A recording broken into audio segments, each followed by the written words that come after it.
Maravilha. Ok, então vamos fechar nossos olhos e fazer nossa oração inicial. Procurar nos conectar com o Criador. Nosso Pai Celestial, essa força desconhecida por todos nós ainda, mas que se evidencia naquilo que nós conseguimos apalpar, que é a natureza,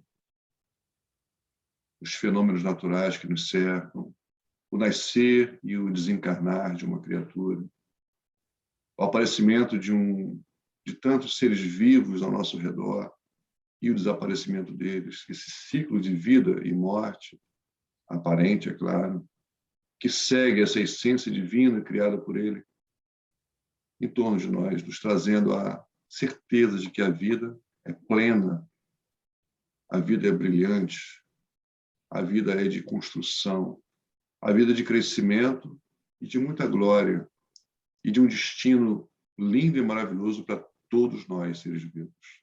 Sejamos homens, sejamos animais, sejamos vegetais ou minerais, ainda em moléculas pequeninas, mas todos cresceremos na direção do Criador.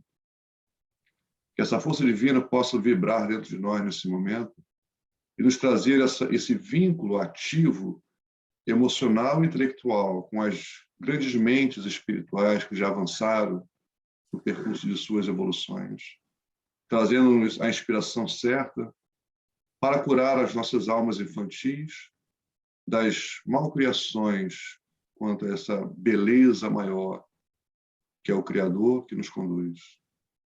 Que possamos ter a luz divina em nossos corações nesse momento e agradecer pela oportunidade de dividir as nossas dores, as nossas dúvidas, as nossas questões, uns com os outros, em nome de Cristo e em nome do Deus, nosso Todo-Poderoso. Que assim seja. Que assim seja. Maravilha. Então, nós estamos estudando o livro Reforma Íntima Sem Martírio, psicografado por Vanderlei, pelo Espírito Irmãos do Fogo. Nós hoje vamos ler o capítulo 17, cujo tema é Por que melindramos? E, como todo capítulo, traz um texto referente ao Evangelho segundo o Espiritismo, que se encontra no capítulo 9, no item 9, que fala assim: até mesmo as impaciências que se originam de contrariedades muitas vezes pueris, decorrem da importância que cada um liga à sua personalidade, diante da qual entende que todos se devem dobrar. Esse é o texto do Evangelho. Bom, começando o capítulo. Por que nos ofendemos? Por que temos tanta suscetibilidade em relação a tudo o que nos cerca? Quais as razões de encolerizar-nos perante fatos desagradáveis?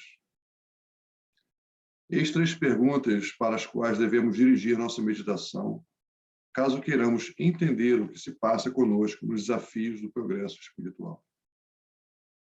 Iniciemos nossas ponderações conceituando a palavra ofensa.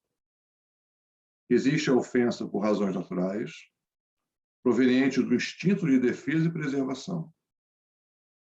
Por meio dessas agressões, recebemos da mente os sinais de alerta para avaliarmos com melhor exatidão a conveniência e o grau de perigo ou importância do que nos cerca. É natural nos ofendermos com palavrões que causam dor aos ouvidos sensíveis. É natural nos ofendermos ao ver 2 seres humanos se agredir.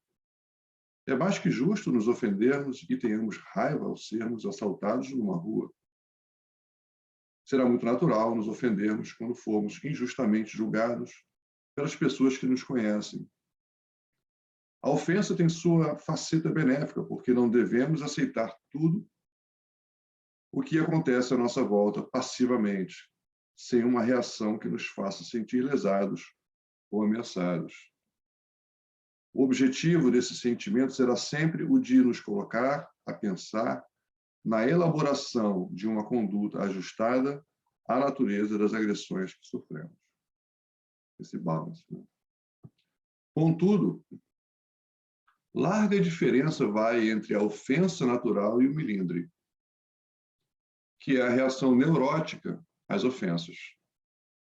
Melindre é o estado afetivo doentio de fragilidade do ser, que dilata a proporção e a natureza das agressões que sofremos no meio.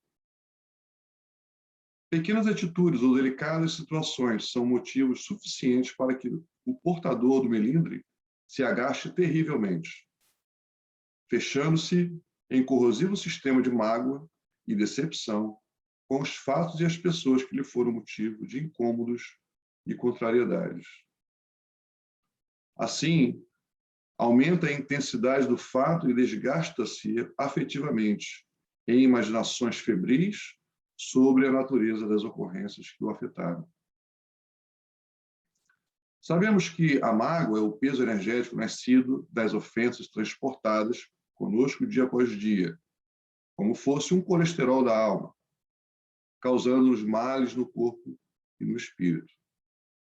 Sabemos também que a irritação é como uma dura martelada no sistema nervoso, levando-nos ao estresse e à perda energética. Então, por que agasalhar semelhantes malefícios quando temos tanto esclarecimento? Compreendamos algo sobre os mecanismos da ofensa e da cólera, para avaliar as razões que nos inclinam a essa atitude de desamor e, fazendo assim, procuremos igualmente, por meio do melhor entendimento, oferecer a nós mesmos o corretivo para os problemas de melindre e contrariedades do dia a dia. Primeiramente, deixemos claro que na raiz do melindre e da ofensa está o orgulho. Vejamos o que nos diz o codificador a esse respeito.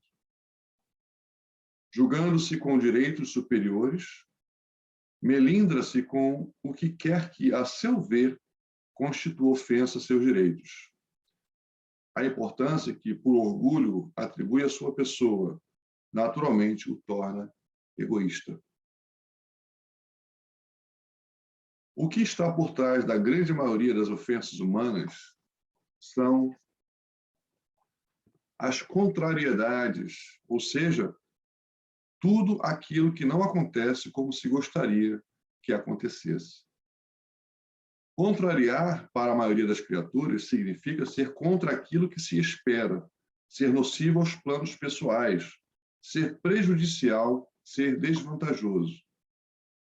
Nessa ótica, tudo aquilo que não ofereça alguma vantagem na nossa forma de conhecer, conceber os benefícios da vida, é algo inoportuno, indevido, que não deveria ter ocorrido, gerando reações no mundo íntimo cujos reflexos poderão ser percebidos na criação de sentimentos de pessimismo, de infelicidade, desapontamento, animosidade, tristeza e rancor. Excetuando alguns casos de educação mal orientada na infância, esse vício de não ser contrariado foi adquirido pelo espírito em suas diversas experiências reencarnatórias, nas quais teve todos os interesses pessoais atendidos a qualquer preço. É o velho hábito da satisfação plena dos desejos da personalidade, que, dispondo de poder e recursos, não hesitou em colher sempre para si mesma os frutos dos bens divinos que lhe foram confiados nas anteriores experiências. Hoje, renasce em condições que limitam suas tendências de satisfação, de saciação egoísta, instaurando um delicadíssimo sistema de revolta silenciosa quando não consegue o atendimento de seus interesses, experimentando uma baixa tolerância a frustrações. Essa revolta é um movimento interior de repúdio da alma aos novos quadros de vida a que é lançada, nos quais é compelida pela força das circunstâncias a aprender a obediência aos ditames da lei natural, nem sempre afinados com seus gostos e aspirações individuais. Esse é o preço justo que pagamos pelo costume de termos sido atendidos em tudo o que queríamos no pretérito, quando deveríamos ter aproveitado as ocasiões de fartura e liberdade para sermos atendidos naquilo que fosse o melhor para todos. Assim, a alma passa hoje por uma série de pequenas ou grandes situações da vida, ofendendo-se e irritando-se com quase todas, desde que contrariem seus interesses individualistas. Um singelo ato de esquecer um documento, ou ainda o simples fato de não ser correspondido no pedido a um familiar, ou mesmo não ter sido escolhido para assumir a presidência da tarefa espírita, tudo é motivo para a irritação, o desgaste e a animosidade, podendo chegar às raias da ofensa, da mágoa e do desequilíbrio. O estado íntimo, nesse passo, reproduz a nítida sensação de que tudo e todos estão contra a sua pessoa. E fatos corriqueiros podem se tornar grandes problemas, enquanto os grandes problemas podem se tornar tragédias lamentáveis.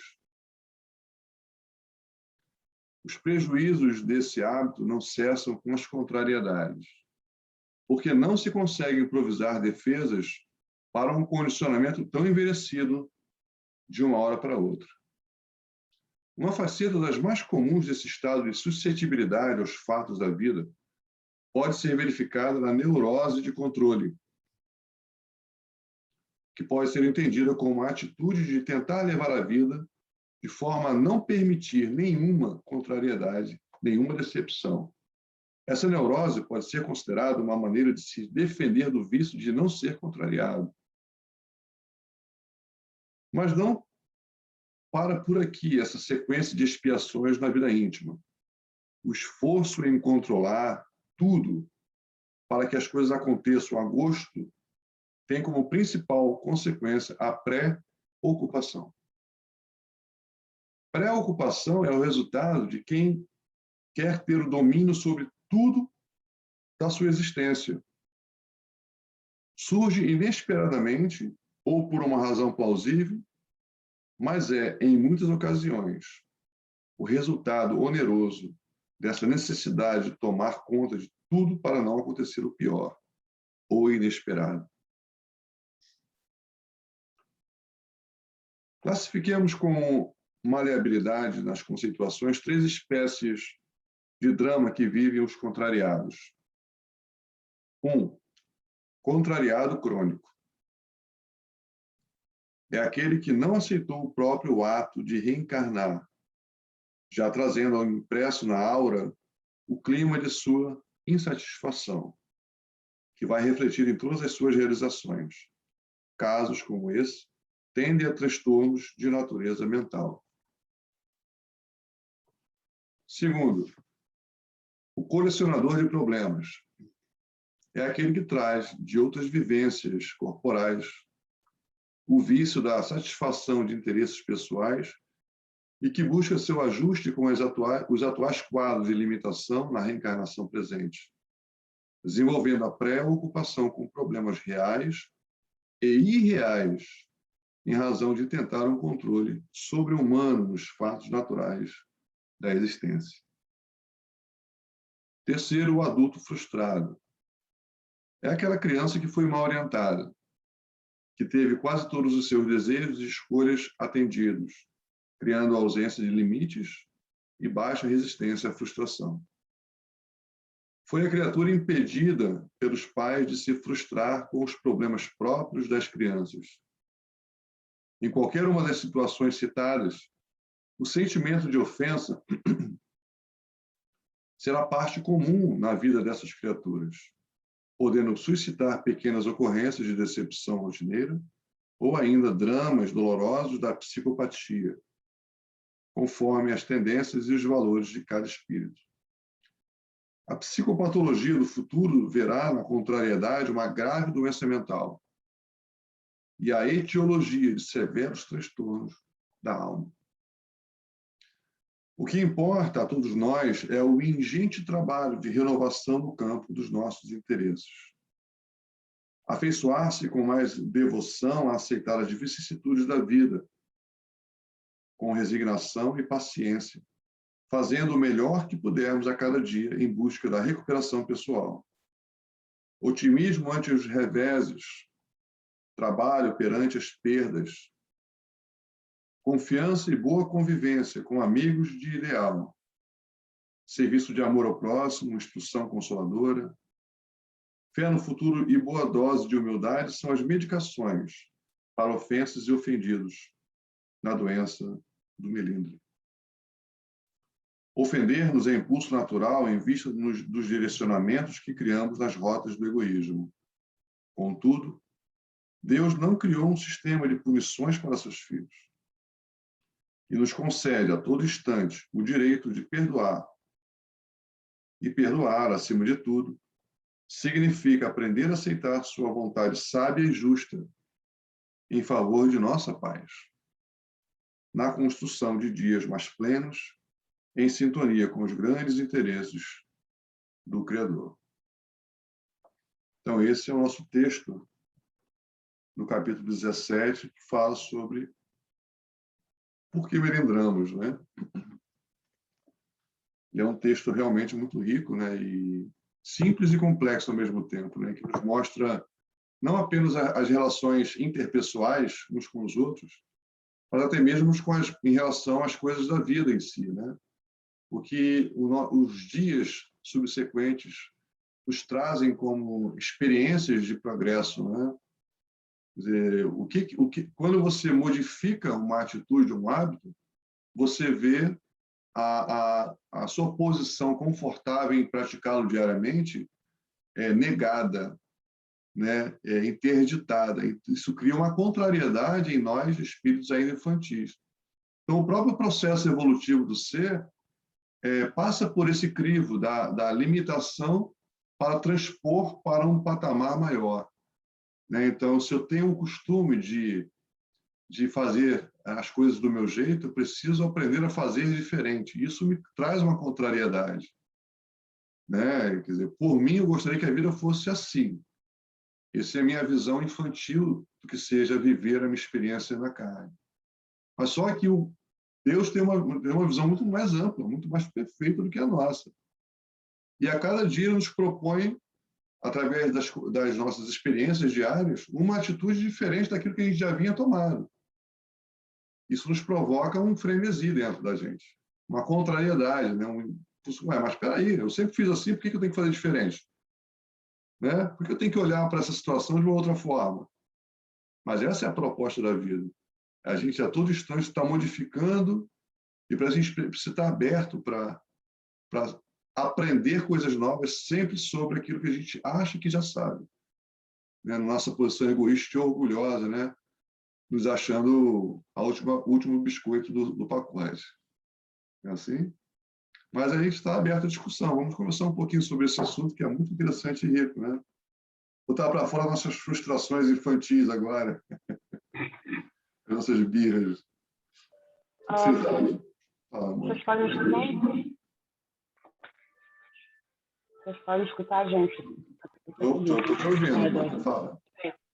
Então, eu sei que é lá mais para baixo, mas o contrariado crônico, que você estava falando mais ou menos aí, é aquele que não aceitou o próprio ato de reencarnar, já trazendo impresso na aura o clima de sua insatisfação, que irá refletir em todas as suas realizações.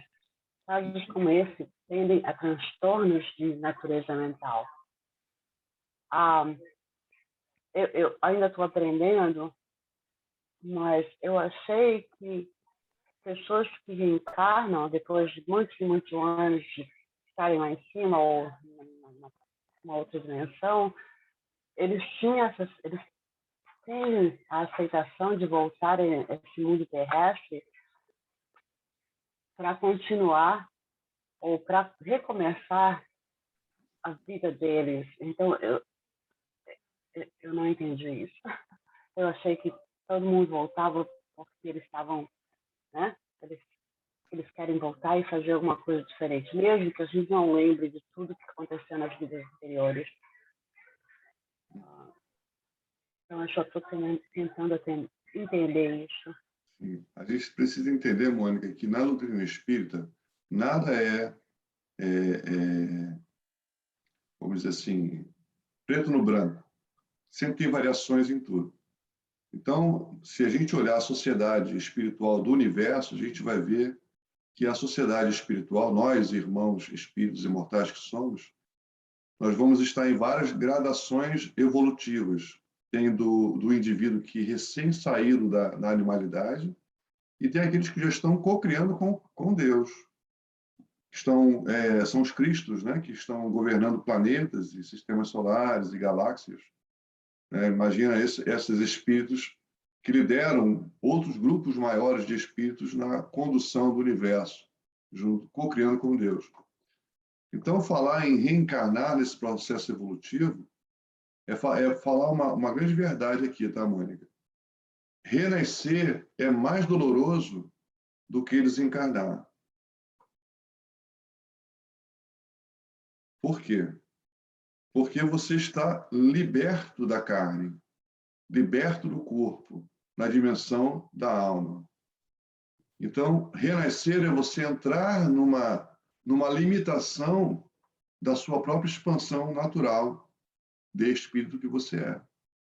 É você se enclausurar numa armadura e se arrastar pelo terreno da Terra, num corpo que te causa extremas limitações de percepções. As percepções da alma não são só 5, como nós temos que o corpo nos permite, que é degustação, audição, visão, olfato e tato, né? É muito maior as percepções da alma. Então, você imagina você entrar numa máquina para viver uma experiência num período curto, é claro, mas que te limita completamente. É muito mais doloroso renascer do que desencarnar, do que sair dessa máquina e voltar para a parte espiritual.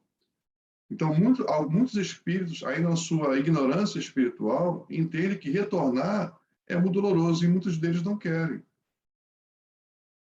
Mas o processo reencarnatório é um mecanismo natural, divino, para os espíritos evoluírem. Por isso, nós temos a obrigatoriedade da reencarnação sucessiva, até que a gente consiga entender, aprender o que as lições da matéria têm a nos ensinar.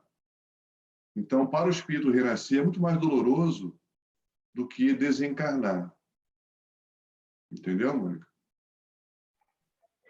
Mas se o renascer é para espíritos evoluídos, Para o espírito evoluir.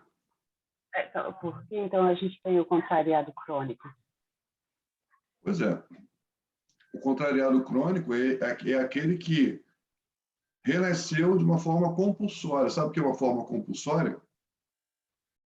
Ele não queria e foi empurrado contra a sua vontade, porque chegou no limite, porque é a obrigação de todo o espírito reencarnar. Mesmo que ele fique no plano espiritual por 1.000, 2.000 anos, 10.000 anos, uma hora tem que voltar à carne para seguir a sua evolução espiritual. Então, esse espírito, quando ele retorna de uma forma compulsória, ele vem contrariado. Ele não queria reencarnar, mas ele reencarna. E aí chega aqui, aí já sabe que tudo para ele é incômodo, né? É isso que o espírito está dizendo. E pasme, muitos de nós foi colocado no corpo contra a nossa vontade, viu?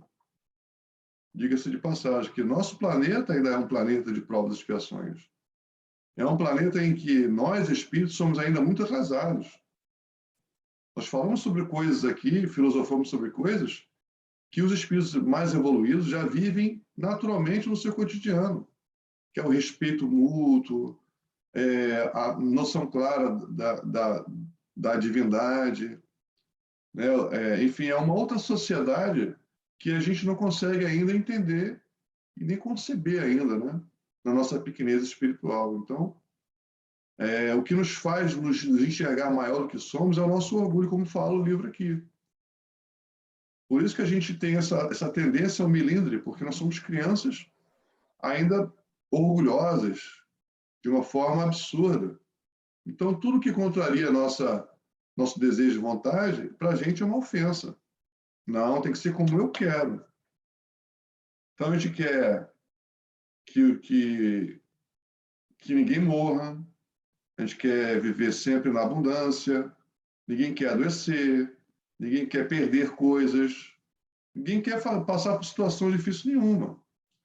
Toda vez que a gente passa por uma situação constrangedora, que nos constrange, que nos limita, a gente sente aquele frenesi por dentro. É a contrariedade. Por que eu tenho que ser pobre? Por que eu tenho que trabalhar nesse emprego? Por que eu tenho que estar casado com essa mulher, com esse homem? Por que meu filho é assim, não é assado? Porque um monte de porquê que demonstra a rebeldia humana na condução maior do Criador. Porque veja que as nossas vidas têm uma... É como se fosse uma luz que ilumina um caminho a ser seguido. A gente vai sendo conduzido na nossa vida por um caminho de aprendizado. E a gente vai sempre repetir a caminhada até que a gente aprenda e entenda que o caminho é por ali. Entende? Então, por exemplo, é muito doloroso para a gente ainda ver um pai, um filho, um irmão querido, um amigo próximo, retornando à pátria espiritual. Não é? Isso nos entristece muito. Por que eu estou tão triste assim com o retorno à pátria espiritual de um ente querido? Já parou para pensar nisso? Por que é que eu estou tão triste pelo retorno à pátria espiritual de um ente querido? Talvez pelo os sentimentos de egoísmo, porque a gente gostaria de ter aquela pessoa do lado da gente o resto da vida, né? Nessa vida aqui, e dói quando a gente vê essa pessoa partindo. Talvez eu esteja errada, mas talvez o sentimento esteja mais ou menos de egoísmo. Sim, é. Passa pelo egoísmo porque nós, todos os seres humanos que vivem na Terra, tem como ponto fundamental na personalidade, segundo os espíritos, que é um egoísmo profundo e um orgulho tremendo. Essa é a característica do ser humano, do espírito reencarnante no planeta Terra. Egoísmo e orgulho. São as grandes chagas da humanidade, segundo os espíritos. Então, todo o nosso processo de contrariedade e melindre passa pelo crivo do egoísmo e pelo crivo do orgulho, que é em nós ainda muito forte, muito presente nas nossas atitudes. Então, quando um ente querido parte para o mundo espiritual, por exemplo, por que não conceber a ideia de que outros foram primeiro, estão saudosos dele, do seu convívio, na pátria espiritual? Né? É um jogo de queda de braço. Não quero para mim, quer dizer, eu não permito que ele vá conviver com aqueles que ele ama também, que o amam também, tanto quanto eu, ou mais. São os pais, os irmãos, os amigos que partiram antes, que estão lá, aguardando o retorno daquele irmão para conviver com ele uma história no mundo espiritual. Né? Então, a gente precisa acalmar o nosso coração para as coisas da vida. É interessante que eu recomendo, inclusive, a vocês dar uma olhada. É um tema meio aparentemente simples, mas é o Will Smith, aquele ator americano. Will Smith, você sabe quem é esse cara, né? Ele tem ele faz muitos stand-up de motivacional, né? E ele fala sobre o parachute, que é o saltar de paraquedas, né, com o instrutor agarrado por trás. E ele vai contando que ele teve uma experiência como essa, né, e o medo que antecedeu o salto e o sentimento depois do salto, naquele período entre o avião e o pouso na Terra, né? E ele questiona, né, por que o medo tão intenso de fazer você não dormir, de fazer você não comer, de fazer você não conseguir fazer as suas atitudes normais do dia a dia. Então ele fala que entre o medo profundo e o prazer do depois, tem a coragem de ultrapassar esse limite do medo, do pânico, do pavor, né? E é meio que, se você parar para observar a questão do desencarne, do desenlace, né? É mais ou menos isso. Por exemplo, uma mulher que tem um bebê na barriga. Esse bebê vai ter que sair. natural que sai, não vai ficar ali para sempre, ela não vai poder viver a vida toda com o bebê agarrado dentro dela. Tem que sair o bebê. Não tem história, né? As mulheres sabem muito bem disso. Aí a mulher não dorme, a mulher não come direito, a mulher fica preocupada, porque como é que vai ser para essa criança sair daqui de mim, etc e tal. Mas aí quando ela não tem como voltar atrás daquela questão, e a criança nasce, passa a dor, passa o medo e vem a alegria de ter aquele bebê nos seus braços e seguir uma vida com uma nova companheira, um companheirinho ali, né, nos seus braços. Então a gente observa que o nosso medo do desconhecido nos freia, que nós não temos ainda a sabedoria dos mais elevados para olhar o prazer do depois do receio, da preocupação. Então, se você der uma olhada nesse vídeo, é um vídeo de 6 minutos do Will Smith, ele contando, é muito engraçado, ele vai falando, ele é muito engraçado, né? Mas mostra muito isso, né? Essa questão do quanto a gente se freia, se paralisa diante de uma situação, como diz o texto, inesperada, porque o que a gente espera da vida? A eternidade na carne, que o filho não morra antes da mãe, que a gente tenha abundância o tempo todo. É o que a gente espera da vida. Mas a vida não é assim. Aí, quando acontece o inesperado, que é uma contrariedade àquilo que eu gostaria que fosse, pronto, aí eu fico melindrado com Deus, melindrado com as pessoas envolvidas naquela situação. E não consigo perceber que todos nós aqui damos de nós o que temos para dar. A mãe, que eu julgo, me deu o que ela tinha para me dar. O pai me deu aquilo que ele tinha para me dar. A presença ou não a presença, a ausência ou não a ausência. Enfim, se a gente conseguir entender que cada um está aqui com suas limitações, as nossas relações ficam menos dolorosas, mais naturais, usufruindo uns dos outros, sem a concepção da dor, do melindre, né? Da ofensa, da mágoa, como fala aqui, né? Essa martelada no sistema nervoso que causa doenças internas, inclusive. Se a gente conseguisse interagir naturalmente, aceitando o que o outro tem para nos dar e dando ao outro o que nós temos para dar também, pronto, as coisas vão ser muito mais suaves e mais tranquilas no nosso dia a dia. Né? Ale, se me permite, não querendo interromper, mas já interrompendo, você falou aí sobre a tristeza que a gente sente quando uma pessoa querida, pai, mãe, filho, amigo, conhecido, mais chegado, parte, né? Que, na verdade, ela está passando, como bem diz aquele velho provérbio, está passando desta para melhor. Ele passa para a vida espiritual. Ele não morre. O corpo morre. Ele não. Ele passou para a vida espiritual. Com isso que você comentou aí sobre esse momento de tristeza que devia ser de alegria, está passando para uma vida espiritual melhor, me tirou um drama de consciência muito antigo. Eu não choro quando morre alguém. Eu não chorei quando morreu minha mãe. Eu não chorei quando morreu minha mulher. Não chorei quando morreu minha irmã, meu pai.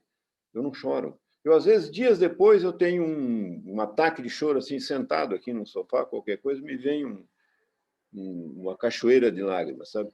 Mas eu, na hora, talvez inconscientemente, eu acho hoje, agora, depois desse papo nosso aqui, eu acho que inconscientemente eu sinto que aquela pessoa que saiu daqui porque estava sofrendo, já estava no fim da vida, com sofrimento, ou às vezes uma morte mais rápida, sem muito sofrimento.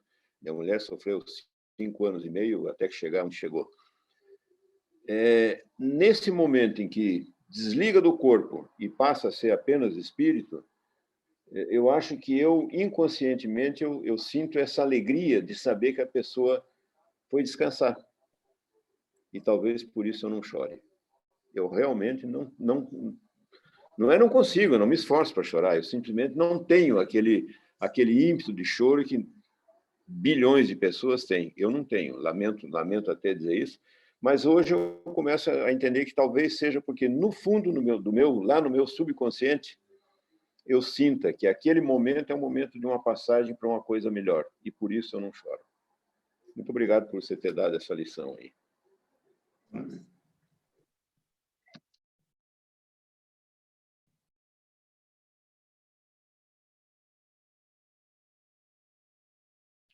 Vocês leram o capítulo, gente? Entenderam o texto? Não tem dúvidas? Ah, vou eu. Fala, Adriana. Sobre o que a Mônica falou, né? Esse contrariado crônico. Eu tenho um cliente, ele tem muito distúrbio mental, muito. Ele tem autismo, ele tem tudo que você puder imaginar, ele veio nessa encarnação.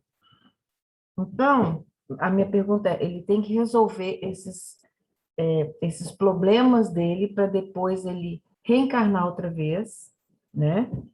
E fazer essa...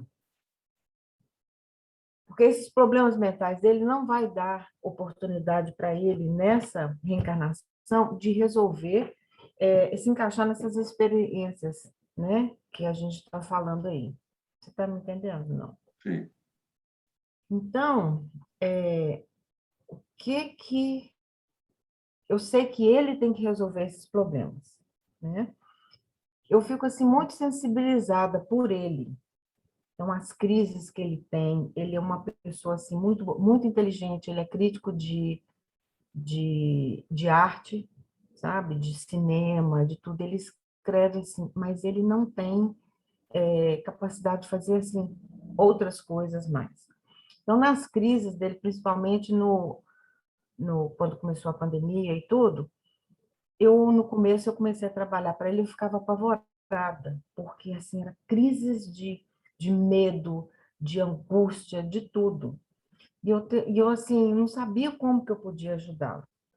Agora, aprendendo tudo isso, então eu tenho, assim, eu ajudo na melhor forma que eu posso. E eu sei que ele tem que passar por essas experiências. Então, o que que eu faço? Eu não sei se é certo ou errado. Toda vez que eu vou no centro e eu tomo um passe, geralmente no sábado, agora eu estou levando uma água fluidificada e deixo na geladeira. Não falo nada para ele. Porque se eu falar, ele vai falar, não, sabe? Então, eu deixo lá.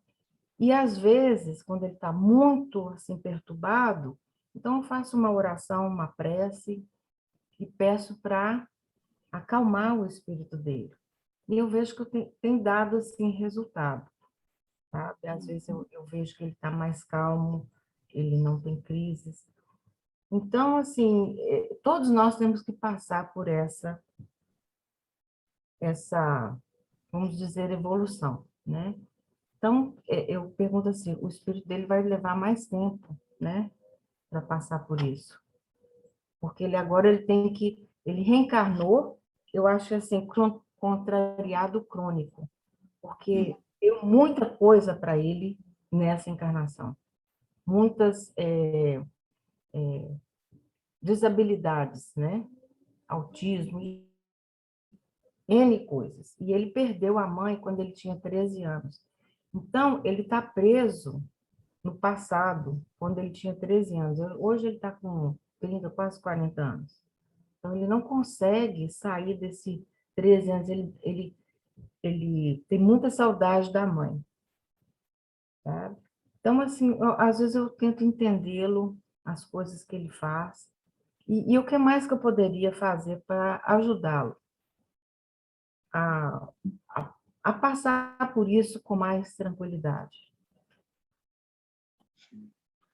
Entenda, gente, que a gente fala em solução. A solução, como eu posso dizer para vocês? A gente pode falar sobre evolução. A evolução ela é eterna. Certo? Ela é eterna. Eternidade é incontável. Então, quantas reencarnações nós ainda vamos ter para poder nos libertar dos corpos materiais? Infindáveis. Então, perceba que a gente é muito imediatista nas soluções. A gente tem uma mentalidade muito imediatista. Por que a gente tem essa mentalidade imediatista? Porque a gente tem essa necessidade de que as coisas aconteçam agora e como a gente deseja que elas sejam. Aí vem o milindre. É o tema que a gente está estudando hoje. Porque, o que é o milindre para vocês? Como é que vocês entendem essa questão do milindre? É uma forma neurótica de encarar as ofensas. Certo? Assim que nos fala o texto, não é isso? É uma forma neurótica de encarar as ofensas. E quando é que eu me sinto ofendido? Quando eu sou contrariado. E a vida é uma contrariedade só. Por exemplo, quando eu tenho um animalzinho que entra em processo de sofrimento, qual é meu primeiro pensamento? Vou botar ele para dormir. Não é assim? Quem promoveu, quem permitiu, quem estabeleceu as regras do sofrimento? Foi eu? Foi? Não, não foi. Foi uma força maior, que eu não entendo. Mas eu não quero que o meu animalzinho sofra. Eu estou sendo contrariado naquilo que eu acho que é certo, e não o que a vida está me propondo e propondo àquela criatura. Então, na minha neurose de ser ofendido naquilo que eu quero que seja, eu vou lá e faço do meu jeito. Doutor, vem aqui, bota para dormir. Eu não quero que seja assim, eu quero que ele não sofra. Mas talvez a gente tenha que entender uma coisa muito importante, que a força que move o universo e o impulsiona para frente e para o alto é uma força atrativa que parte do Criador, que é o amor, que nós não entendemos ainda. Então, quando você, Adriana, vai ao centro, toma o seu passe, vibra por ele, separa, perde o seu tempo, ou ganha o seu tempo, ou dedica o seu tempo a trazer uma garrafinha de água, botar para magnetizar, leva para a casa dele, oferece quando ele está em crise. Isso é o quê? É amor. Aí você vai dizer para mim assim, eu faço tão pouco, não se faz o que precisa ser feito, porque o no mais, a vida está se encarregando disso, que é limitar esse homem. Por que ele nasceu nas condições que nasceu? Porque havia uma necessidade para esse espírito de ser limitado nas suas possibilidades. Porque quando ele as tinha, provavelmente ele fez coisas no arco da velha. Então, retém esse homem para ele poder aprender com as limitações, para valorizar quando ele tinha e fez tudo errado, ou de acordo com aquilo que ele achava que era certo. Então, como nós nos relacionamos com as limitações daquelas pessoas que a gente tem interesse, que a gente ama, dedicando o amor. O amor que nós podemos dar. E qual é o amor que você pode dar? É levar a garrafinha de água e rezar por ele. Então, você está fazendo tudo aquilo que você pode fazer. E que bom que você está fazendo. Pode fazer mais? Talvez. Pode fazer menos? Talvez.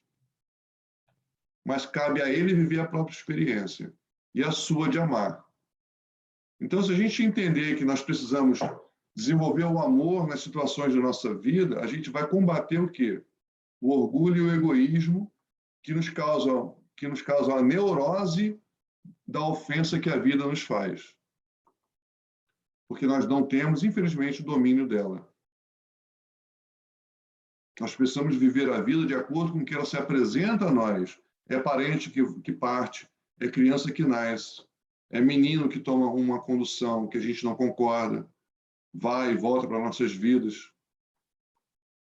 E a gente vai vivendo as situações, as experiências e dando de nós o quê? Amor. O amor que a gente pode dar, o amor que a gente entende como seja ele. Que a gente percebe o quê? Que Deus, o Cristo, os grandes avatares da humanidade amaram uns aos outros de uma forma diferente. Que eu não sou capaz de amar. Quisera eu poder amar como Gandhi, como Buda, como Krishna, como a Madre Teresa de Calcutá, Chico Xavier, eu não consigo amar desse jeito. Vou fazer o quê? Vou ficar enlouquecido por isso? Não, eu preciso ainda assim amar do meu jeito. para que um dia eu possa chegar a amar do jeito que eles amam. Isso é evolução. Evoluir é aprender a amar. E amar é você aceitar as condições que a vida te propõe como aprendiz, para poder trazer, através dela, crescer e ser uma pessoa melhor. Simples assim. Entende? Então, a gente não pode se olhar e dizer assim, eu estou dando tão pouco. Não, você está dando o que você pode dar. Se você acha que pode dar mais, dê. Mas não se constranja por estar dando aparentemente pouco. Porque você não é aquilo que você gostaria de ser ainda. Mas um dia vai ser. Basta que você dê hoje o amor que você pode dar. Que ele vai crescer. Ele vai crescendo. É natural que seja assim. Só o amor cresce. O que some é ódio, rancor, mágoa, entendeu? Raiva. Tudo isso desaparece com o tempo. Vai desaparecer da nossa personalidade. Isso se chama evolução. Só o amor prevalece. Só o amor cresce. Só o amor nos puxa para o Criador através de reencarnações sucessivas.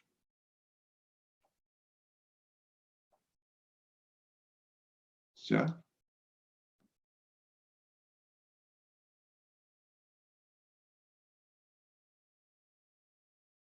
Vamos lá, gente. Vamos conversar. Eu estou monopolizando aqui o assunto. Uma coisa que eu aprendi, que o tempo de Deus não é igual ao nosso tempo. A gente quer tudo para ontem e Deus tem o dia e a hora certa para acertar os ponteirinhos da nossa vida. E o que a Adriana está fazendo é o suficiente nesse momento para ajudar esse irmão. Então, ela não fica angustiada pelo que ele está passando, porque ele necessita dessa passagem para melhorar na próxima. Eu não fico contra. Agora eu entendo que cada um de nós tem uma missão, né? Tem uma missão para resgatar o que seja, ou crescer espiritualmente. Antes eu ficava assim, muito aflita, muito. Hoje eu entendo esse lado, sabe? Eu entendo esse lado que ele tem que passar por isso, eu só assim quero amenizar um pouquinho essa luta dele, né? Dar um pouco, né? E seria amor. E ao mesmo tempo,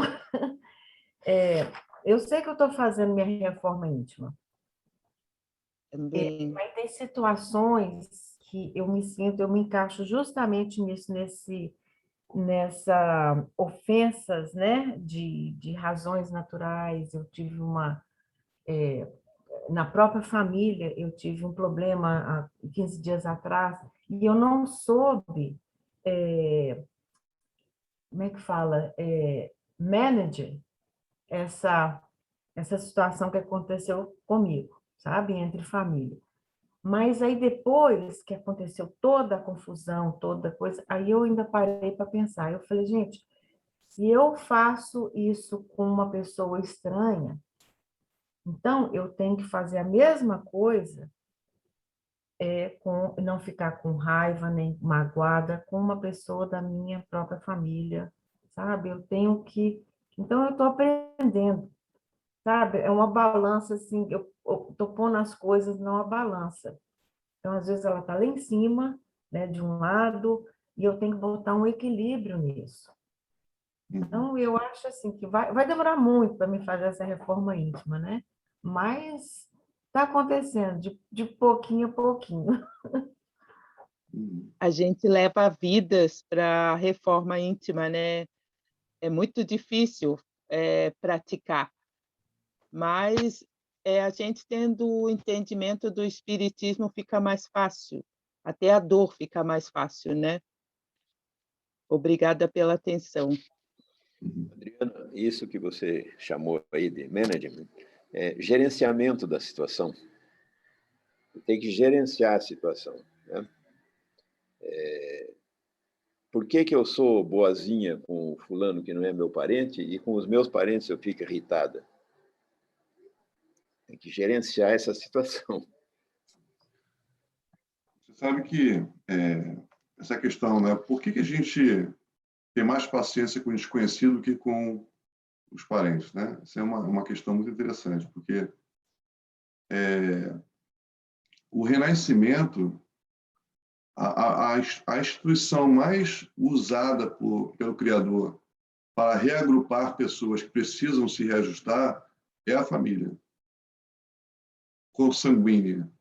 Porque socialmente a gente tem uma obrigação moral, ou melhor, uma obrigação ética, porque a nossa cultura nos exige isso, de cuidar do filho, de cuidar do irmão, cuidar da irmã, cuidar dos pais. A gente tem uma obrigação ética. Então, mesmo que a gente não queira, a gente é culturalmente impulsionado por essa direção. Então, bom, aí se utiliza Deus do renascimento em agrupamentos familiares consanguíneos para agrupar seres que necessitam mais do que outros de uma reconciliação. Agora, esse sentimento que a gente tem de dificuldade em administrar, como o Belmiro falou, né? O manage, como a Adriana falou, as relações entre família, nasceu de um grande amor. Porque ninguém fica aborrecido ou fica com dificuldade em manejar emoções com alguém que a gente não se decepcionou um dia. E a decepção nasce daquilo que a gente criou a nível de expectativa de um bom relacionamento que se iniciou. Não é assim que acontece? A gente tem um amigo, a gente cria uma perspectiva, esse amigo nos trai, a gente fica magoado, mas nasceu do quê? De um relacionamento que se sintonizou. Um grande amor, você sofre uma traição, aí você odeia essa pessoa e renasce uma irmã que você não tem muito paciência para ela. Então, nasceu sem paciência, de uma decepção, que nasceu de um grande amor. Então, olha, o amor sempre impulsionando as pessoas a se reencontrarem, se reagruparem, se reajustarem, se harmonizarem de novo, né? Então, entenda que, no fundo da dificuldade de administrar relacionamentos familiares, existe a decepção, a contrariedade daquilo que eu esperava que o outro me desse e que não deu, em algum momento. Então, quando você começa a viver a sua vida de acordo com aquilo que você pode dar, esperar do outro aquilo que ele pode te dar, as coisas ficam mais tranquilas. Fulano não atende as minhas chamadas, o meu irmão não me liga. Mas seria bom que ele ligasse. Mas se ele não liga, você vai amá-lo menos? Vai odiá-lo por isso? Eu preciso entender que ele não liga porque ele não quer ligar, mesmo sendo meu irmão consanguíneo. Por isso eu vou desenvolver, em relação a ele, uma mágoa, uma raiva e vou... Isso, como diz o livro, se torna o colesterol alto da alma, nos trazendo malefícios profundos. É como se eu quisesse obrigar o outro a fazer aquilo que eu não tenho condições de fazer ainda. Não, ele precisa me ligar todos os dias. Mas se ele não liga, eu posso até uma hora ou outra, se for fulano, pô, você me liga mais vezes, cara. A gente é irmão, pô, quero saber de você. Mas mesmo assim ele não liga, tudo bem. Então, como a Adriana colocou, eu vou orar por ele, vou orar por mim, porque eu tenho uma grande tendência a criar uma mágoa. Eu tenho uma grande tendência a criar uma mágoa. E aí você vê que a mágoa, ela é sorrateira, que ela vai se estabelecendo na nossa intimidade personal, mesmo que a gente não queira. É aquela contrariedade que a gente sofreu, que a gente não aceitou, e a gente começa a criar a nossa neurose, nascida do orgulho e do egoísmo que nos compõe, que é um traço da nossa personalidade, essa mágoa que nos destrói por dentro. Como é que eu combato isso? Através da conscientização de que essa mágoa está se estabelecendo. Então, eu oro a Deus para me dar fortalecimento e energia para poder combater esse sentimento. E, ao mesmo tempo, eu vou através do amor, que é a força construtiva que nos faz crescer, buscando sempre amar e entender, através do entendimento, o amor através do entendimento, de que o outro só pode me dar aquilo que ele tem para dar. E tudo bem que seja assim, porque cada um está aqui para suas para as suas dificuldades pessoais. Entende? E aí eu consigo perdoar meus pais, eu consigo perdoar os meus irmãos, eu consigo perdoar os amigos, né? Seguindo esse caminho de entendimento. Se eu não conseguir seguir esse caminho de entendimento, eu vou ficar preso ao melindre, que é a forma neurótica de encarar as contrariedades que a vida me propõe nas relações que eu vivencio, seja elas dentro da família, seja elas no trabalho, na nossa casa espírita, ou em qualquer lugar que eu esteja. Não é assim?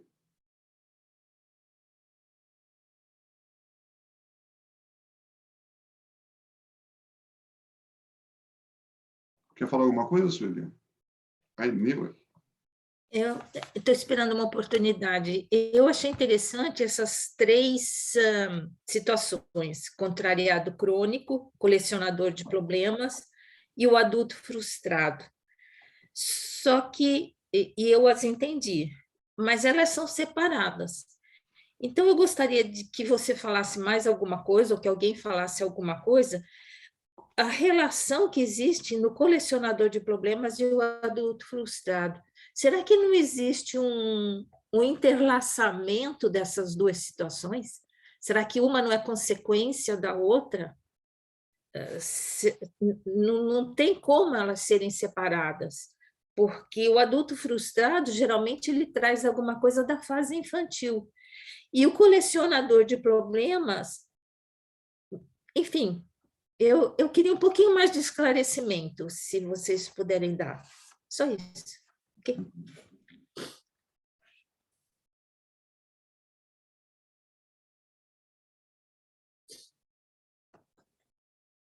Alguém quer dar sua opinião para a Sueli? Eu vou falar como adulto frustrado. Tá bom. É que eu sempre quis ser melhor do que sou. Então, isso já é uma frustração. Eu quero ser melhor do que eu sou atualmente. Eu procurei a minha vida inteira e subindo um degrauzinho. Mas isso que ela disse é realmente, o adulto frustrado é porque ele tem uma coleção de problemas não resolvidos anteriormente. Então, o segundo é consequência do primeiro. Se eu sou adulto frustrado, é porque eu colecionei problemas que eu não consegui resolver na hora certa, né? E que hoje me incomodam. E quanto mais tempo a gente vive, mais incômodo vai tendo. Então, eu com 82, eu tenho uma coleção enorme, né, de coisas que eu queria ter ultrapassado tranquilamente e não ultrapassei. Muitas e muitas e muitas, centenas de milhares eu ultrapassei. Mas um punhadinho foi ficando e são pedrinhas no sapato da gente, são grãozinhos de areia que ficam incomodando a gente e você não consegue tirar o sapato e chacoalhar aquilo fora. Não mata ninguém, mas incomoda. E deixa a gente sempre com aquela sensação de frustração. Por que eu não esqueço esse incidentezinho tão banal, tão supérfluo, tão sem importância nenhuma, e que fica ali uma minhoquinha dentro da cabeça, incomodando sempre. Muitos deles vão simplesmente se diluindo no tempo, muitas dessas frustrações vão se diluindo no tempo, e alguma outra fica. Hoje eu tenho algumas, mas eu já tive muitas. Então, por isso que eu digo, elas vão se diluindo com o tempo. Coisa que a gente antes dava uma importância fundamental, a partir de uma época, eu comecei, vamos dizer assim, a vencer frustrações, a vencer obstáculos, talvez lá pelos 50 anos, quando eu comecei a pensar o seguinte: o que os outros pensam de mim, pouco me importa. O que eu penso deles, eles nem sabem que eu penso. É mais ou menos aquela frase, que você não deve ter inimigo, porque ter um inimigo é tomar veneno esperando que ele morra. Que você é inimigo dele e fica se amargurando com aquilo, e ele nem sabe que você é inimigo dele. Então, você toma o veneno sofrendo. Quem sofre é quem toma o veneno. Então, Sueli, xará da minha irmã, eu acho que você tem muita razão quando diz que as duas situações são entrelaçadas. Se eu me torno um adulto frustrado, é porque eu tenho uma coleção de frustrações que eu ainda não superei e que vou superando devagarinho. Não sei se vou ter tempo de superar todas elas. Hoje eu tenho bem menos, muito menos do que já tive há tempos atrás. Eu confesso que eu fui um rapazão muito vaidoso quando eu era novo. Eu achava que era o rei da cocada preta, que eu é que entendia tudo, eu é que era o melhor de tudo, o melhor em tudo, né? Na minha profissão, eu sempre me esforcei para ser o melhor naquilo que eu fazia, nas várias profissões que eu tive, que acabei sendo advogado. E hoje, como advogado, eu não sou o melhor da minha profissão, mas tenho, até o que eu vou dizer agora não é o meu entendimento. Eu tenho fama aqui no tribunal de ser um advogado honesto. Eu não sei se isso é bom, porque advogado desonesto ganha muito dinheiro e o honesto ganha pouco. Aquele que defende bandido está milionário hoje, ainda mais que essa nossa leva de desonesto que começa lá no Supremo Tribunal, lá na antiga presidência da República, vamos deixar bem claro, na antiga presidência da República, muitos e muitos anos, um país que prestigia político bandido, porque ele me dá cimento para construir a minha casinha, então eu voto nele. Não interessa se ele vai roubar, não sai do meu bolso, sai lá do dinheiro do governo mesmo. O dinheiro do governo não é meu, o dinheiro do governo é do governo, ele não vai mexer no meu bolso, então ele me dá um dinheirinho para construir a minha casinha aqui, para fazer o meu terreninho, cercar o meu quintal aqui, então eu voto nele. O resto é outro problema. Mas, então, eu te dou toda a razão. Eu também, quando foi falado no colecionador de frustrações e no adulto frustrado, eu achei assim que um é consequência do outro. Falei demais para quem não é chegado na coisa. A Débora quer falar alguma coisa, né? A Débora É que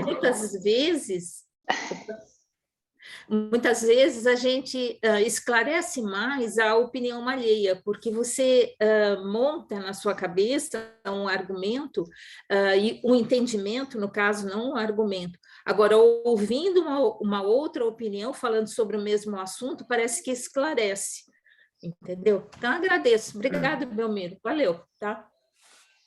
Eu posso falar? Pode falar. Estão me ouvindo? Sim. Mais uma vez, eu acho que a gente bate naquela mesma teclinha que ultimamente tem sido muito levantada, que antigamente não existia. A educação emocional, o autoconhecimento. A gente não se conhece, a gente é criado e educado com alguns valores e crenças, cada família tem a sua, e não é ensinado hoje em dia nas escolas, os pais também não têm preparação. Hoje em dia, talvez as futuras crianças talvez tenham um pouco mais de possibilidade de utilizar esses ensinamentos, mas a gente vem com uma bagagem, com crenças, com valores, e que muitas vezes nós não temos condições de trabalhar isso na nossa infância. Não é culpa dos pais, a gente faz sempre o melhor que a gente pode naquele momento. Eu já falei isso outras vezes, se eu pudesse voltar 20 anos atrás, eu teria feito muitas coisas diferentes. Mas, enfim, hoje a gente tem essa bagagem que a gente pode passar para os filhos, do autoconhecimento, do perdão, de trabalhar isso dentro deles, enquanto eles estão ainda a caminho, não chegar, como o tio falou, aos 50 anos, ou no meu caso também, aos 50 anos eu comecei a fazer terapia, a me conhecer, a me reeducar. É um processo lento, mas super, super, super válido. Então, uma coisa leva a outra. As coisas que nós vivemos na nossa infância traz o adulto frustrado, com certeza.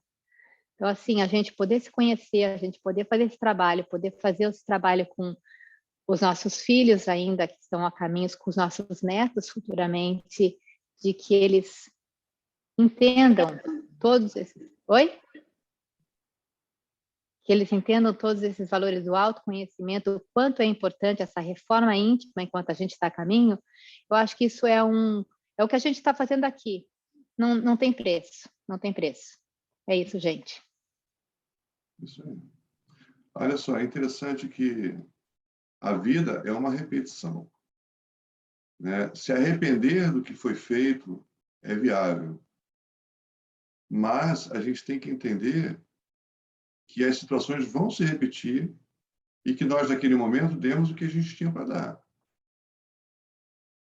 né? O arrependimento nos leva a ressarcimento daquilo que a gente fez que não deveria ter feito, numa outra estrutura, num outro momento. Por isso que a vida é repetitiva, as reencarnações são repetitivas. Tem um filme interessante, eu acho que esse tema, eu acho que alguém já viu esse filme. É uma jovem que ela acorda num determinado dia e esse dia se repete. Ela dorme e acorda e as coisas se repetem. Já viram, né, Luísa? E a história se repete e ela só passa para o dia seguinte quando ela vive aquele dia que se repete todos os dias, quando ela age nas situações que o dia se apresenta para ela de uma forma exemplar.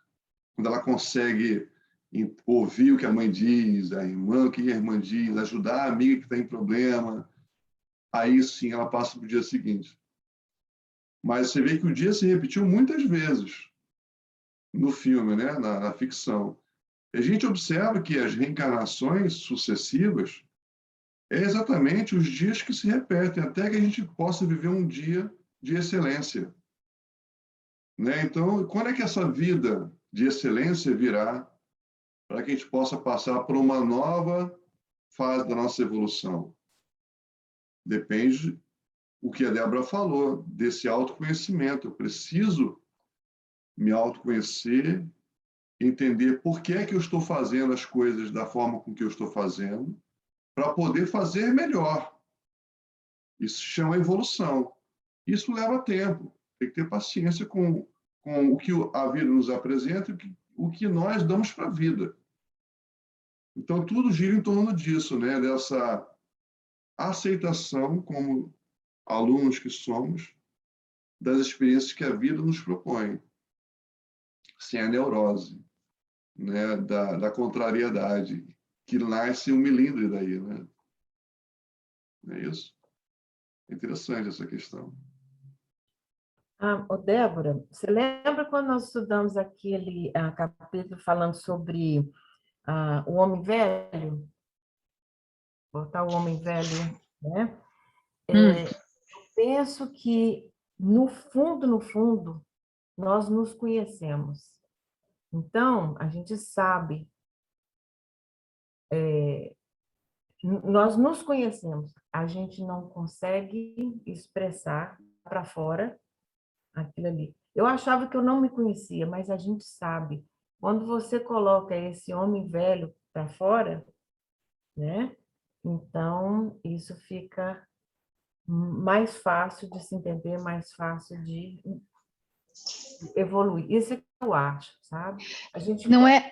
Ah, Oi, desculpa te interromper, Adriana. Não é o fato de conhecer o homem velho, é conhecer as emoções que nós temos dentro, guardado as 7 chaves, que a gente não conta nem para nossa sombra, digamos assim, e que, de repente, por um motivo Y, lá na frente, quando na sua vida adulta, não interessa se você tem 30, 40, 50, 60, 80, alguma coisa pluga aquilo, e aquilo vem à tona de uma forma tão forte que você até duvida que está tendo esse tipo de reação. Essa educação emocional, a reforma íntima, do aceitar essas emoções dentro da gente, que a gente aprendeu por nossos diversos, sabe, famílias, crenças e valores, tipo ter inveja, ter ciúme, ter raiva.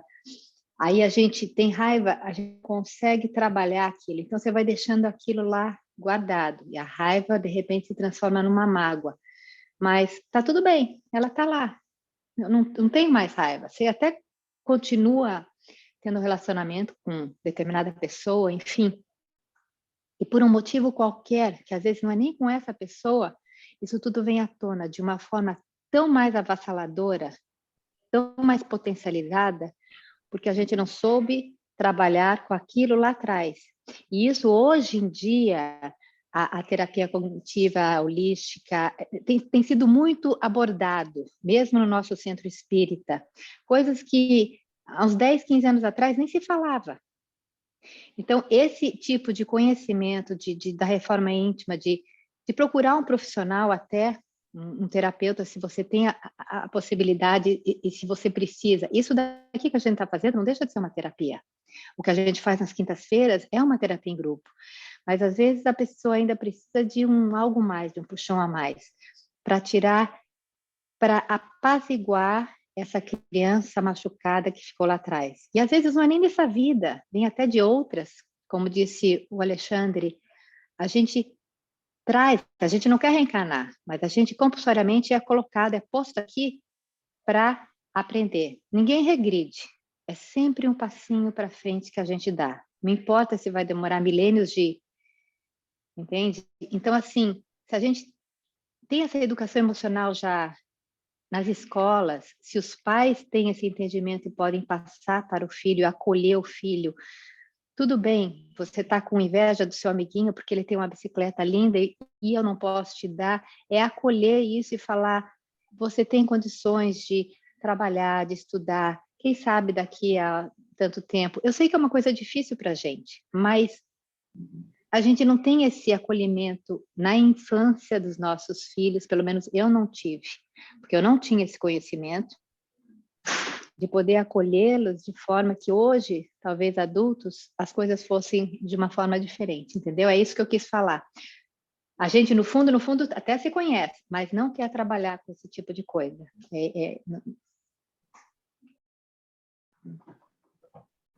Gente, a gente não falou, o texto falou uma coisa interessante aqui sobre as pessoas que são controladoras. Na penúltima página aqui. Ixi, eu tô no sal com essa, viu? Tô no sal. Tô aprendendo assim a solavancos, mas eu tô aprendendo. Essa sou eu. Tem algumas pessoas que são assim, viu? Cada um de nós tem essa tendência a controlar a nossa própria vida, né? De uma forma mais acentuada ou não, mas tem essa tendência. Não só a nossa, mas a gente tenta controlar a vida dos outros. Né? E isso é o pior.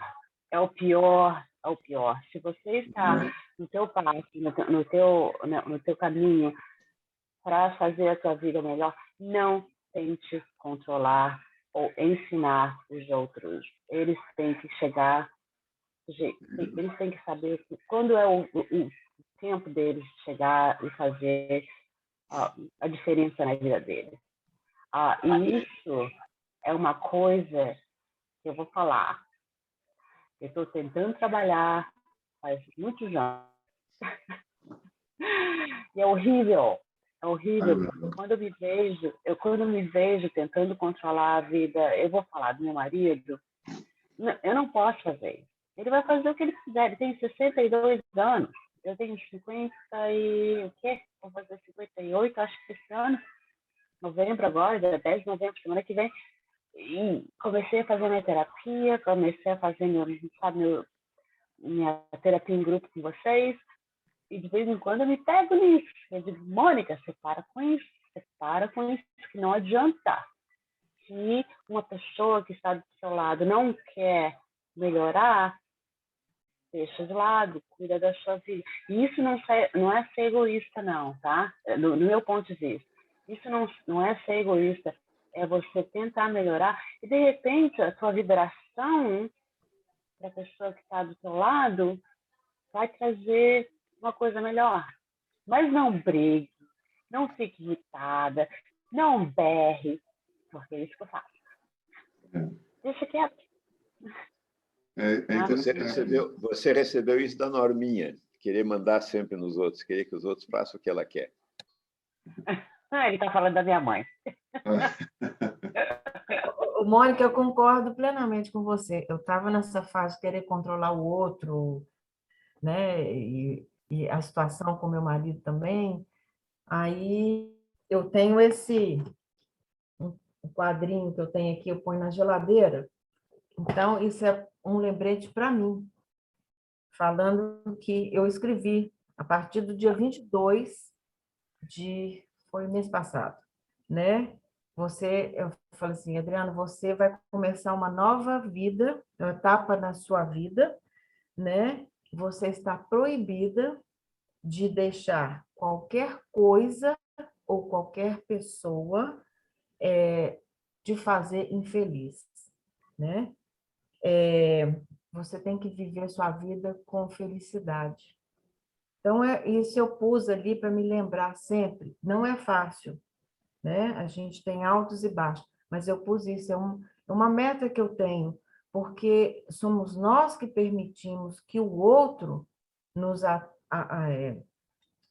atinja, as situações, ou sabe o que fala. Então, às vezes, quando fala coisas para mim, eu penso assim, isso não é para mim, eu não sou assim, então isso não vai me afetar.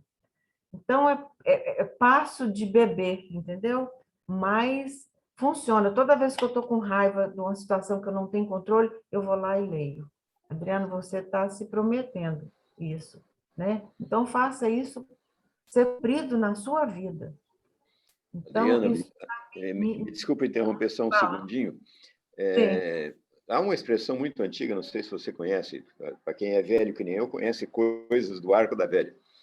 Tem que fazer ouvidos de mercador. Entra por aqui, sai por lá. Não retenha dentro da cabeça. Deixa continuar. É isso que eu estou aprendendo a fazer, sabe? Então, eu fico assim, não ansiosa, eu fico assim, doida para a gente ter esse encontro, porque são trocas de ideias, isso está me fazendo crescer muito, né? Eu acho que todo mundo aqui cresce um pouquinho toda vez que a gente faz esse encontro, né? Eu tenho muitos defeitos, né? Pouquinhas qualidades, então essa de querer controlar também, eu sou que nem a Débora também, negócio tudo certinho, tudo organizado. Então, quer dizer, agora tem coisas que foge ao meu controle. Então, eu estou deixando let it go algumas vezes, sabe? É uma coisa bagunçada, que alguém bagunçou, antes me incomodava, hoje não me incomoda mais. Porque eu, tipo, fecho uma porta ali e não vejo, sabe? Então, aceitar pouco a pouco, Adriana, é isso aí, é aceitar pouco a pouco. É um trabalho de conta-gotas homeopático, talvez não seja nessa encarnação, mas nós chegamos lá, amiga, nós chegamos lá. Eu tenho um problema muito sério com a minha filha. É a única filha mulher que eu tenho. O quarto dela, eu falei assim, você tem problema com a gravidade, tudo no chão. E aquilo ali me incomodava, me irritava. Eu falei, minha filha, você devia tirar o colchão da cama, botar tudo no chão, porque tudo fica no chão. A partir do momento que eu fechei a porta do quarto dela, eu não tenho que ver. Aquilo ali é o mundo dela, é o que ela quer, né? Eu não tenho que viver aquilo ali. Meu quarto é arrumado, o dela é bagunçado, né? E você falou uma coisa também, que a gente não pode forçar. Eu já tive muitos problemas com ela vai fazer 40 anos, quer dizer, ela não me ligava no Dia das Mães, é um problema que ela tem, até o dia que eu entendi, eu não posso viver a vida dela, eu tenho que aceitar do jeito que ela é, pronto, acabou, minha relação com ela é ótima, se ela quiser me ligar, ela liga, se ela não quiser, não liga, quer dizer, eu já chorei muito, hoje em dia eu não choro, hoje em dia eu rezo por ela, para ela ter uma vida melhor. Né? Adriana, me desculpa só dizer uma coisa também, essa questão do quarto dela ser bagunçado e o teu organizado, talvez ela enxergue assim, o da minha mãe é chato, o meu é gostoso porque está como eu gosto. É exatamente por aí, tiozão. E, Adriana, a gente aprender a respeitar o semelhante, ninguém é igual a ninguém. Então, tudo isso é o que eu te falo, é um aprendizado que a gente está tendo através da reforma íntima, através do autoconhecimento, do que a gente está aprendendo. Isso é um divisor de águas, não tem preço, entendeu? É muito bacana. Deixa eu só reler, então, aqui a parte do controlador, para a gente poder ter uma noção teórica, né, da questão. Ele fala assim, uma faceta das mais comuns desse estado de suscetibilidade aos fatos da vida pode ser verificada na neurose de controle, que pode ser entendida como a atitude de tentar levar a vida de forma a não permitir nenhuma contrariedade. Quer dizer, as coisas são muito organizadas, certinhas, ela quer evitar o quê? O inesperado. Ou a crítica alheia ao seu próprio comportamento. Eu tive um amigo no trabalho que era assim, o Sami, trabalhava comigo, ele era todo certinho. Um dia ele falou assim, não volto mais para trabalhar. Eu falei, mas por que, Sami? Porque o fulano de tal falou isso assim, criticou ele de alguma forma no trabalho que ele estava executando lá. Então, toda a organização que ele tinha na vida profissional dele era para evitar que alguém dissesse alguma coisa que o contrariasse. Olha que coisa. E é exatamente o que diz aqui. Não sei se é o caso de vocês, é claro, né? Mas eu estou falando aqui. Aí fala assim, essa neurose pode ser considerada uma maneira de se defender do vício de não ser contrariado. Mas não para por aqui, essa sequência de expiações da vida íntima. O esforço em controlar tudo para que as coisas aconteçam a gosto tem como principal consequência a pré-ocupação. Aí você enlouquece. Pré-ocupação é o resultado de quem quer ter o domínio sobre tudo da sua existência. Surge inesperadamente ou por uma razão plausível, mas em muitas ocasiões, o resultado oneroso dessa necessidade de tomar conta de tudo para não acontecer o pior, o inesperado. E a vida é uma sucessão de coisas inesperadas. O inesperado é o que é o gostoso da vida. De repente acontece uma situação inesperada. Gente, é um universo que se abre de um novo aprendizado. A pessoa controladora, ela quer que as coisas sejam tudo certinho ali como ela acha que tem que ser. Mas quem falou que as coisas que ela acha que tem que ser é como tem que ser? Na cabeça dela, ela pensa assim. Porque ela tem a preocupação do inesperado, a surpresa, que é a proposta da vida. A gente renasce para um incontável número de surpresas que virão no nosso caminho. Não é assim? Então, por que não usufruir do inesperado? O filho que desorganiza a vida do controlador é um inesperado. Não é possível que o meu filho desorganize aquilo que eu levei a vida para controlar. Ele está ali por quê? É para te infernizar a vida ou para te ensinar alguma coisa? Para ensinar, muito, para ensinar muito. É a vida do perfeccionista, né, Alexandre? O perfeccionismo é uma coisa muito séria. Ele engloba diversas emoções, é um balaio de gato, e um deles mas você tomar noção disso, você aceitar, porque até então, até eu me entender, me aceitar, começar a olhar para mim, eu achava que eu era certa, porque as coisas tinham que ser daquele jeito, no lugar, tinha que ser arrumado, tinha que ser assim, eles não podiam agir de certa maneira. Cara, que dificuldade que eu passei. Para entender isso, né? Não para entender, que eu dei para todos que vivem à minha volta por conta dessa minha característica, que graças a Deus eu descobri, não, estou curada, eu sou uma perfeccionista, como é que você fala? Um alcoólico em... Não, eu sou uma perfeccionista em recuperação. Cada dia é um dia, cada dia eu ganho uma fichinha. E caio de vez em quando, dou umas tropeçadas, mas tem se espaçado mais, graças a Deus.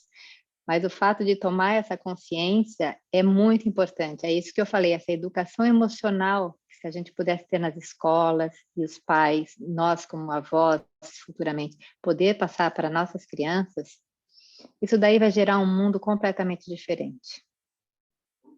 É isso, gente. E nos remetendo a Jesus, né? Ele veio na sua perfeição espiritual no mundo completamente desorganizado. E o que ele fez com toda aquela desorganização? Apenas viveu a sua própria excelência espiritual, né? No meio da gente. Exemplificando com o exemplo dele um caminho melhor para todos nós. Né? E partiu para o mundo espiritual, retornou à pátria espiritual através da cruz. E do alto da cruz, ele ensinou a grande lição que a gente teima em não querer aprender. Não foi de cima de uma cátedra ou de um púlpito, não. Em cima de uma cruz pregado no madeiro. Ele ensinou o perdão. Dali de cima ele ensinou o perdão. Quem de nós, né, sendo acossado pela vida, consegue levantar um pensamento de perdão aos nossos agressores? Seja o filho que desorganiza a nossa organização, seja o parente que vai sem a nossa permissão. Quem é Deus para me dizer que o meu parente tem que ir agora ou não? Eu fico aborrecido com ele. Né? Quer dizer, tantas coisas na vida que a gente precisa aprender a entender. Né? Mas como disse a Débora, né? É como os 12 passos dos alcoólatras anônimos, né? Um dia de cada vez. Né? Uma fichinha por vez. E a gente vai indo, vai caminhando. Mas é importante isso, a gente ter essa noção, essa consciência da nossa própria individualidade. E de certa forma, ser amoroso com as nossas iras, as nossas perdas de controle, né? Quer dizer, as lágrimas, o choro, a revolta, é natural porque nós estamos assim ainda. Não adianta a gente negar a nossa essência. Mas antes a gente dava esse show de contrariedade e vivenciava ele e nos corroía por dentro. Mas hoje a gente entende que isso é muito danoso para o nosso processo evolutivo. Então a gente aquieta o coração na nossa revolta, entra em prece, pede forças ao Criador para nos dar ânimo para seguir caminhando na nossa própria reformulação, na aceitação das coisas como elas são, e não como a gente gostaria que fosse. Né? Esse é o grande barato da vida, da reencarnação em si. Ô, Débora, falando isso, eu estava escutando aquele pastor Cláudio Duarte, ele contando sobre a personalidade, né, de duas famílias, o aglutinado e o dispersivo, mas é muito cômico. Então, se encaixa justamente nisso, né? O aglutinado, como é que a família do aglutinado é, quando ele vem na casa do dispersivo, como é que ele se comporta. Então, eu sou dispersivo, né? Então, e aquele negócio do equilíbrio, né? E isso a gente aprende a ter o equilíbrio entre o dispersivo e o aglutinado, né? A gente trabalha a nossa reforma íntima. Maravilha. Gente, o nosso encontro acabou. Já são 12:30. A Heloísa já trocou de roupa, está pronta para o almoço em família já. Né? E... Aqui já são 14h32. Oh, meu Deus, olha isso, tá vendo? Já é tarde, já é a parte da tarde já, né? Eu já almocei, já estou pronta para cair na rua, pegar a Olha. estrada. Maravilha. Quem quer fazer a nossa prece final? Por favor. Eu acho que a Débora pediu para fazer hoje, se não estou enganado. A Adriana pediu, né? A Débora. A Débora. Quando eu falei do tio dela, do meu cunhado. Não, eu não pedi, eu pedi para colocar o nome dele, tiozão. Mas eu te ponho na fogueira. Tá bom, tá bom, tá bom. Vamos lá, deixa eu só me concentrar aqui.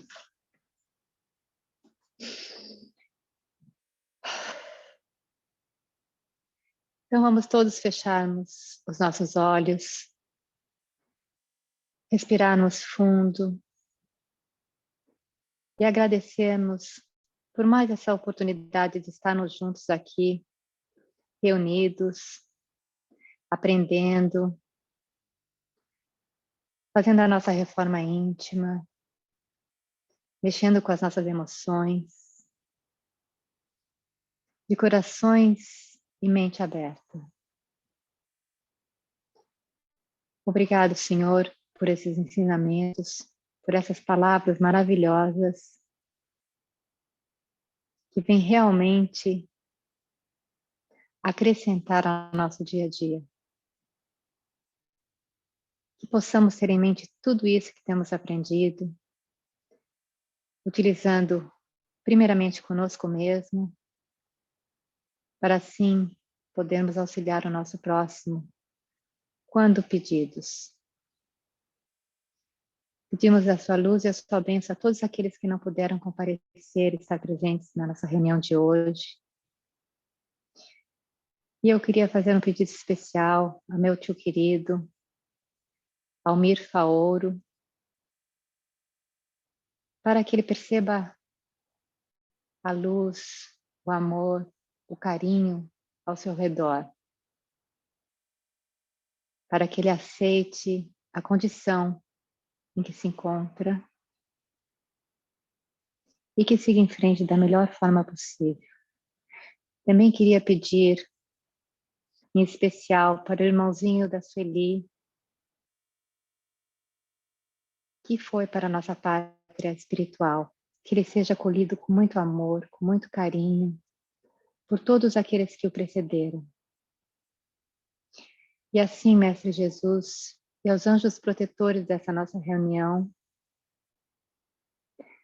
peço a luz e a bênção para que possamos ter uma semana de muita paz no coração, que mesmo diante dos tropeços possamos nos perguntar para que isso está nos acontecendo e tirarmos lições proveitosas de cada momento, nunca esquecendo de olhar para o céu, para a natureza e agradecer a cada minuto que podemos ouvir os passarinhos cantarem, ver o sol, ver a chuva, sentir a brisa em nosso rosto. Temos 2 pernas para caminhar, 2 braços para trabalhar. Gratidão, Senhor. E assim, pedimos permissão para encerrarmos o estudo deste domingo. Que assim seja.